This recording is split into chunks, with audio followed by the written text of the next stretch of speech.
ጉዳዮች ደግሞ በድርድር በውይይት እንዲፈጸሙ ማድረግ ይቻላል። ባለፉት 2 ዓመታት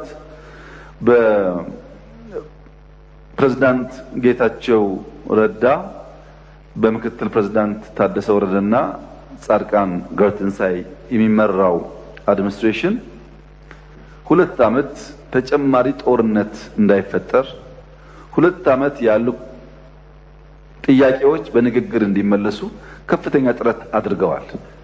ምንም እንኳን ቀድሞ በነበረው ውጊያ ብንወቅሳቸውም ላለፉት 2 ዓመታት በሰጡት አመራር ግን ማድነቅ ማመስገን እንፈልጋለን። ተጨማሪ ውጊያ እንዳይነሳ ሙከራ አድርገዋል። ጥሩ ነገር ነው እሱ።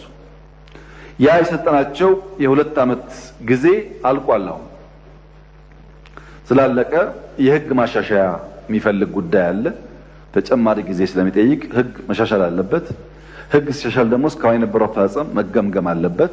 ተገምግሞ መጠነኛ ለውጥ ተደርጎ የፕሪቶሪያን ስምምነት በሚያከብር መንገድ ኢንትሪም አድሚኒስትሬሽኑ እስከሚቀጥለው ምርጫ ድረስ ስራውን እየሰራ ህዝቡን ለምርጫ ማዘጋጀትና ህዝቡን የስልጣን ባለቤት የማድረጉን ፕሮሰስ ማረጋገጥ ይጠበቅበታል።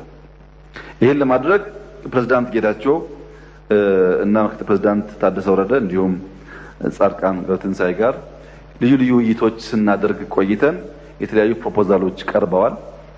ከነሱ በተጨማሪ ከፓርቲዎች ጋር ከቲፒኤልኤፍም ከሌሎች ፓርቲዎች ጋር ንግግሮች እያደረግን ነው። በዚህ ንግግር መሰረት ህግ አሻሽለን ለሚቀጥለው 1 ዓመት መጠነኛ ማሻሻያ አድርገን ኢንትሪም አድሚኒስትሬሽን ይቀጥላል የሚል እምነት ነው በእኛ በኩል ያለው። ሲቀጥል በግለሰቦች ደረጃ ለውጥ ሊካሄድ ይችላል። ግለሰቦች ሊቀያየሩ ይችላሉ።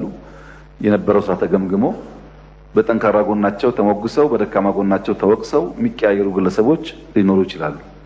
የትግራይ ህዝብ ጦርነት እንደማይፈልግ እኔም ሳወያያቸው በልዩ ልዩ መንገድ ገልጸዋል። ጦርነት ለትግራይ ከእንግዲህ አያስፈልግም። ማንኛውም ጉዳይ ካለ በንግግር በውይይት መፍታት ይቻላል።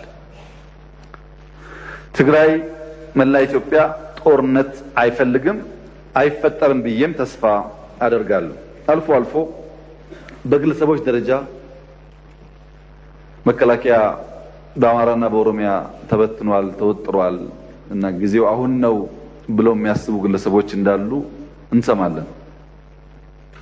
ምክሬ አይመስለኝም፣ አያዋጣም፣ ተውት ነው።